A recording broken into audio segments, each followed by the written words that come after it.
வாழிய செந்தமிழ், வாழ்க நற்றமிழர், வாழிய பாரதமணி திருநாடு. பாரதமணி திருநாடு நேயர்கள் அனைவருக்கும் வணக்கம். நாம் சோ அன்று சொன்னது என்ற தலைப்பிலே அசை போட்டு கொண்டிருக்கிறோம். அந்த வரிசையிலே இன்று 1/1/1987 துக்ளக் இதழில் இடம்பெற்ற கேள்வி பதில் பகுதி. ஒரு சக போராட்ட குழுவினை எதிர்த்து அளிக்கும் பிரபாகரன் ஈழத்தில் எப்படி ஜனநாயக ஆட்சி அமைக்க முடியும்? சோவின் பதில்: ஜனநாயக ஆட்சி அமைக்கும் எண்ணம் இருப்பதாக அவரே சொல்லவில்லையே. போட்டியாளர்களை எல்லாம் ஒழித்து கட்டி அவர்களுடைய உடல்களின் மீது ஒரு சர்வாதிகார சாம்ராஜ்யம் நடத்துவதே அவர் விருப்பம். அதற்கு உதவியாக இலங்கை தமிழர்களை அவருடைய அடிமைகளாக்குவதுதான் இன்று தமிழகத்தில் பலருடைய ஆசை. இதற்கு பெயர்தான் தமிழ் இனப்பற்று. அடுத்த கேள்வி: பிரபாகரனின் எல்டிடி இயக்கம் மீண்டும் மிருகவெறி தாக்குதலை இன்னொரு போராளிகள் அமைப்பான EPRLF-இடம் ஆரம்பித்துள்ளது. சோவின் பதில்: இலங்கை இராணுவம் கொன்ற இலங்கை தமிழர்களின் எண்ணிக்கையை விட பிரபாகரனின் இயக்கம் கொன்ற இலங்கை தமிழர்களின் எண்ணிக்கை அதிகமானாலும் வியப்பதற்கில்லை. அதையும் ஒரு பிரபாகர சாதனையாக இங்கு பலர் பாராட்டினாலும் வியப்பதற்கில்லை.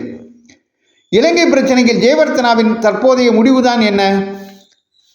இதற்கு மேல் பெரிய அளவில் அவர் விட்டு கொடுப்பார் என்று தோன்றவில்லை.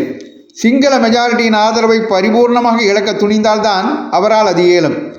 அப்படி அவர் செயல்பட்டால் அந்த நிலையை ஸ்ரீமாவோ பண்டாரநாயக்கா பயன்படுத்துவார். பிரச்சனை சிக்கலாகும். ஜெயவர்த்தன சிங்கள மெஜாரிட்டி மக்களின் ஆதரவை இப்போது இழக்குமாறு செய்தால் அது இலங்கை தமிழர்களுக்கும் எதிர்காலத்தில் நன்மை பயக்காது. ஜெயவர்த்தனாவை விட இன்னமும் தீவிரமான சிங்கள இனவாதியை பதவியில் அமர்த்தவே அது உதவும். ஆகையால் சிங்கள மெஜாரிட்டி ஆதரவை இழக்காத அளவில் ஜெயவர்த்தனாவிடமிருந்து எவ்வளவு உரிமைகளை பெற முடியுமோ அதை பெற்று ஒரு தீர்வு காண்பதுதான் இலங்கை தமிழர்கள் செய்யக்கூடிய விவேகமான செயலாக இருக்கும். காலதாமதம் தொடர்ந்தால் இனவாத அரசியல் வென்று பேச்சுவார்த்தைகள் முற்றிலும் முறியும். அதன்பின் ரணகளம்தான், பல தரப்பிலும் துன்பம்தான். இலங்கை பிரச்சனை குறித்து அப்பொழுதே அவர் தெளிவாக பதில் சொல்லியிருக்கிறார். அடுத்து: இரு கழகத்தையும் ஒரே மூட்டையாக கட்டி கடலில் போட்டால் என்ன ஆகும்? கடல் கொந்தளிப்பு ஏற்பட்டு பலத்த நாசம் விளையும். எந்த வகையிலும் இவர்களால் நன்மை பயக்காது, கலாட்டாதான் என்று அருமையாக சொல்லியிருக்கிறார். அடுத்த கேள்வி: பஸ்ஸை கொளுத்துவது, கடையெடுப்பு செய்வது போன்றவற்றில் திமுகவினர் தலைவர் மேல் உள்ள பாசத்தால் ஈடுபடுகிறார்களா, பொழுதுபோக்குக்காக ஈடுபடுகிறார்களா? இரண்டும் இல்லை, மொழிப்பற்றுதான் காரணம். பஸ் எறிந்தால் தமிழ் மொழி வளரும், அது பகுத்தறிவு. திமுகவினரின் தமிழ் மொழி பற்றை இதைவிட அருமையாக யாரும் நையாண்டி செய்ய முடியாது.